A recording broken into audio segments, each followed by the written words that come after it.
जहां एक तरफ भारत और पाकिस्तान का युद्ध चल रहा था और पूरा देश भारत के लिए दुआएं कर रहा था और आर्मी के साथ खड़ा था, वहीं कुछ नफरती लोग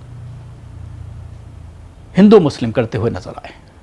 रुद्रपुर में उधम सिंह नगर में बजरंग दल के सदस्यों ने मुस्लिम दुकानदारों को धमकाते हुए कहा कि दुकानों का नाम अपनी धार्मिक पहचान के आधार पर लिखें ताकि ग्राहक खरीदारी करते समय दुकानदारों से धार्मिक पहचान के आधार पर खरीदारी कर सकें। बोर्ड जो है बोर्ड पूरा हटा के उसके बाद अपना पूरा जैसे अपना नाम लिखो, वैसे लिखना, ये पूरा हटा देना बोर्ड। पर दुकान का नाम तो ये है, दुकान का नाम नहीं रहेगा,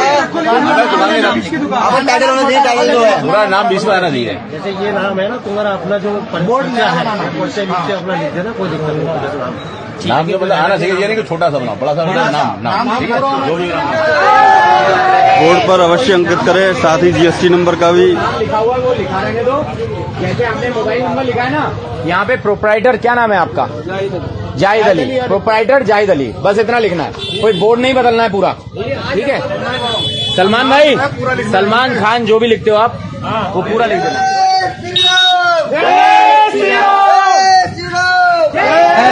ना किसी को चैलेंज करना है, कोई हिंदू मुसलमान वाला भी कोई मामला नहीं है। बस हमें ये पता रहना चाहिए कि हमारे पड़ोस में जो नया किराएदार आया है वो किस धर्म से संबंधित है, किस अपने पृष्ठभूमि से संबंधित है, उसका क्या रिकॉर्ड है, उसका सत्यापन हुआ है या नहीं हुआ है। बहुत समय से आप लोग देख रहे हो, ब्रेड में थूक दिया, गन्ने के जूस में मूत दिया, मौसमी के जूस में मूत दिया या कहीं थूक दिया। तो ये चाहिए कि हम जो सामान खरीद रहे हैं, जो चीज हम अपने भगवान पे चढ़ा रहे हैं, वो पूर्ण रूप से शुद्ध है या नहीं है। और हमारे पड़ोसी को पता होना चाहिए कि हमारे पड़ोस में रहने वाला जो व्यक्ति है वो कहाँ का रहने वाला है, किस जाति धर्म का है। ये इसके अलावा एक झांसी का वीडियो भी सोशल मीडिया पर वायरल हो रहा है, जिसमें यह कहा जा रहा है कि अपनी दुकानें मुसलमानों को किराए से देते हैं, अपना काम मुसलमानों को देते हैं, मुसलमानों की दुकान से सामान खरीदते हैं, झूठे हैं वो हिंदू जो कहते हैं कि धर्म का नाश हो। पहलगाम में हुए आतंकी हमले का हवाला देते हुए दक्षिणपंथी साधु मधुरम शरण शिवा ने मुसलमानों के बहिष्कार की वकालत करते हुए अपने धर्म और राष्ट्र का दुश्मन बताया। देश में इस्लाम ने अपना पैर बढ़ाया है, उस देश से बाकी धर्म खत्म हो चुके हैं। इसलिए मैं निवेदन करता हूं कि आप सभी लोग अपनी बाजारों पर अपने को रोकिए, अपनी बाजारों पर अपना स्वयं का व्यापार करिए, नहीं तो इस देश के अंदर इस्लाम पैर फैलाएगा, हमारी बाजारों पर कब्जा करेगा, हमारी परंपराओं को तोड़ने का काम करेगा, हमारे धार्मिक स्थलों को तोड़ने का काम करेगा। उस समय हम सब हिंदू होने चाहिए। अभी आप लोगों ने देखा होगा, धर्म पूछकर गोली मारी जा रही थी। कौन पूछ रहा था कि तुम किस जाति के हो, किसके मानने वाले हो?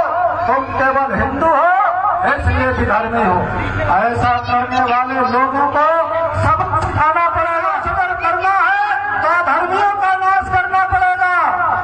झूठे हिंदू हैं वो जो कहते हैं धर्म का नाश हो और अपनी दुकानें मुसलमानों को किराए पर देते हैं, अपना प्लाट मुसलमानों को देते हैं, मुसलमानों की दुकानों से सामान खरीदते हैं। झूठे हैं वो हिंदू जो कहते हैं अधर्म का नाश हो। अगर अधर्म का नाश करना है तो अधर्मियों का नाश करना पड़ेगा। तो हमको संकल्प लेना पड़ेगा कि जो हमारे धर्म का दुश्मन है, जो इस देश का दुश्मन है, हम उसको दुकान नहीं देंगे, हम उसको मकान नहीं देंगे, हम उसको नौकरी नहीं देंगे, हम उसकी दुकान से कोई सामान नहीं खरीदेंगे। तब यह देश बचने वाला है। निवेदन करता हूँ कि शस्त्र केवल रिवॉल्वर, राइफल, बंदूक, फरसा, गदा नहीं है। अगर हमको अपनी बाजार पर टिकना है तो हमको रिंच पाना उठाना पड़ेगा, हमको पेचकस और प्लास उठाना पड़ेगा, हमको कंचे और कंधा उठाना पड़ेगा, हमको छेदी और हथौड़ा उठाना पड़ेगा, हमको तराजू और बाट उठाना पड़ेगा। अगर हम अपनी बाजारों पर नहीं रहेंगे तो देश कैसे बचेगा? इसलिए हिंदुओं जाग लो।